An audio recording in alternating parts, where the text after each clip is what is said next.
2.5-3 महिन्यापूर्वी अजितदादांनी देखील या जगाचा निरोप घेतला। महाराष्ट्राचं कधी न भरून येणारं नुकसान झालं। त्यांची आठवण आल्याशिवाय एकही दिवस जात नाही।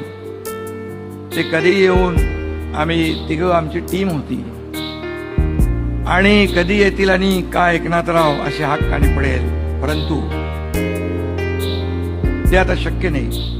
दादा नेहमी श्रद्धांजली अर्पित करतो।